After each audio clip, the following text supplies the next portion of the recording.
आम्ही हा निर्णय घेतला की मोठ्या प्रमाणात प्रशासकीय सुधार आले पाहिजे, ई गव्हर्नन्सचा वापर झाला पाहिजे, प्रशासकीय कार्यक्षमता वाढली पाहिजे। या दृष्टीनं विविध टप्प्यावर जे अधिकारी आहेत त्यांच्या कार्यशाळा आणि संवाद आम्ही करतो आहोत। यापूर्वी जिल्हाधिकाऱ्यांसोबत कार्यशाळा झाली, जिल्हा परिषदेच्या सीओंसोबत कार्यशाळा संवाद झाला।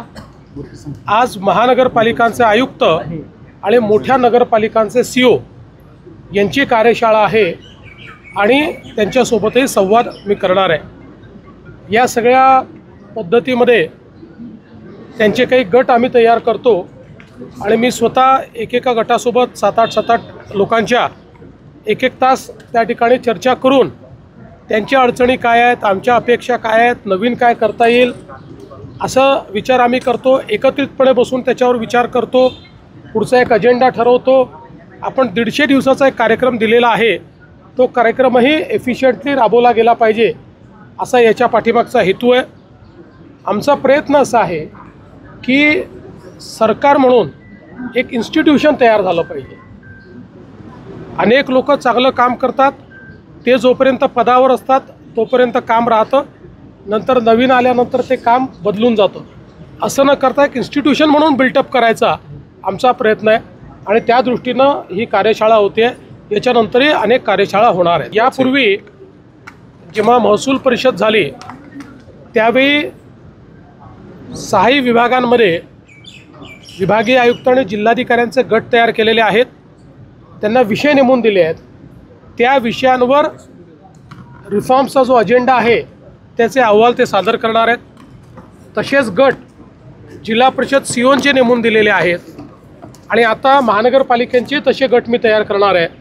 कारण आपण अनेक वेळा कन्सल्टंट अपॉइंट करतो, तेही महत्त्वाचंच असतं, पण कुठल्याही कन्सल्टंट्सपेक्षा जास्त ग्राउंडचं नॉलेज हे आमच्या अधिकाऱ्यांना असतं।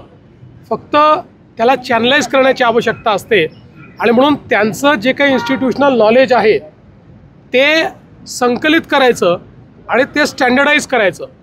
आम्ही हा प्रयत्न केला आहे की स्टँडर्डायझेशन झालं पाहिजे, मिनिमायझेशन झालं पाहिजे, म्हणजे कमीत कमी कागदपत्र लागले पाहिजे आणि ऑटोमायझेशन झालं पाहिजे, सगळ्या गोष्टी ऑटो पायलट मोडवर आल्या पाहिजेत, अशा प्रकारचा आमचा प्रयत्न। फार अडचण वाटत नाही।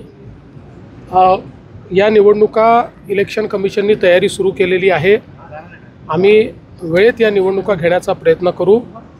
फारच जर मान्सून जास्त असेल तर ज्या भागात मान्सून जास्त आहे त्याच्याकरता इलेक्शन कमिशन आणि आम्ही जॉईंटली काही 15-20 दिवसाचं आवश्यकता पडली तर एक्सटेन्शन मागू, पण वेळेत या निवडणुका पूर्ण केल्याच पाहिजे असा आमचा प्रयत्न आहे। नेशन फर्स्ट ही भूमिका ज्या व्यापाऱ्यांनी स्वीकारली त्यांचं मनापासून अभिनंदन करतो, कारण हा केवळ भारतीयांवर हल्ला नव्हता, पहलगामला झालेला हल्ला हा मानवतेवर झालेला हल्ला होता आणि मानवतेच्या हल्लेखोरांना मदत करणाऱ्यांना नाकारणारे आमचे व्यापारी अभिनंदनास पात्र आहेत। त्यांनी काळजी करायची गरज नाही। पाकिस्तानात घुसून पाकिस्तान उद्ध्वस्त करणारा भारत आहे आणि आता तर न्यूयॉर्क टाइम्सने सॅटेलाईट इमेज सहित पाकिस्तानचं सत्य बाहेर काढलेलं आहे। भारताला नखही ते लावू शकले नाही, पण त्यांना कसं आम्ही उद्ध्वस्त केलं। त्यामुळे कोणाच्याही पोकळ धमक्यांना भीक घालण्याची आवश्यकता नाही आहे। सगळ्यांना आम्ही प्रोटेक्शन देऊ। नेशन फर्स्ट या भूमिकेवर सगळ्यांनी अडिग राहावं। मी देखील तो निर्णय नुकताच समजून घेतलेला आहे। आमची त्या संदर्भात तयारी आहे। खंडपीठ हायकोर्टाने त्या ठिकाणी स्थापित केल्यानंतर जी काही सरकारची बाजू आहे ती अतिशय भक्कमपणे आम्ही मांडू। आम्हाला या निवडणुका महायुती म्हणूनच लढायच्या आहेत। आम्ही 3 जण एकत्रित आहोत, आमची महायुती आहे। अपवादात्मक काही ठिकाणी, कारण शेवटी कार्यकर्त्याची निवडणूक आहे, तर मग कार्यकर्त्याच्या निवडणुकीमध्ये जिथे खूप तुल्यबळ असतं तिथे खूप जागा सोडता येत नाही, दोन्ही पक्षांच्या अडचणी असतात, तिथे अंडरस्टँडिंगने आम्ही वेगळे लढू। पण एखाद्या ठिकाणी अपवादात्मक परिस्थितीत वेगळं लढावं लागलं तरी एकमेकावर टीका न करता पॉझिटिव्ह प्रचार आम्ही करू। पण शक्यतोवर जेवढ्या जास्तीत जास्त ठिकाणी महायुती करता येईल त्या ठिकाणी महायुतीच आम्ही करू. कार्यकर्त्यांचं स्वाभाविक आहे, त्यांना त्यात दोष देता येत नाही. कारण कार्यकर्ते जे 5-5, 7-7 वर्ष काम करत आहेत त्यांना असं वाटतं आता आमची संधी आली, आम्हाला संधी मिळाली पाहिजे. हेच अंडरस्टँडिंग आमच्या तिघांमध्ये आहे. म्हणून आम्ही ज्यावेळेस बसलो त्यावेळेस हे सांगितलं की स्वाभाविक युती जिथे होऊ शकते त्या ठिकाणी स्वाभाविक युती केली पाहिजे. जिथे कठीण आहे तिथे वेगळं लढल्यानंतर पोस्ट पोल आम्हाला एकत्रित येता येईल. पोस्ट पोल मात्र म्हणजे जिथे युती एखाद्या ठिकाणी अपवादात्मक झाली नाही तरी पोस्ट पोल आमचं अलायन्स असेलच. मला सकाळी गोपीचंद पडळकरांनी त्या संदर्भात सांगितलेलं आहे आणि मी त्यांना सांगितलं की तुम्ही स्वतः या संदर्भात पोलिसांना सांगा आणि त्याच्यावर कठोर कारवाई करायला लावा.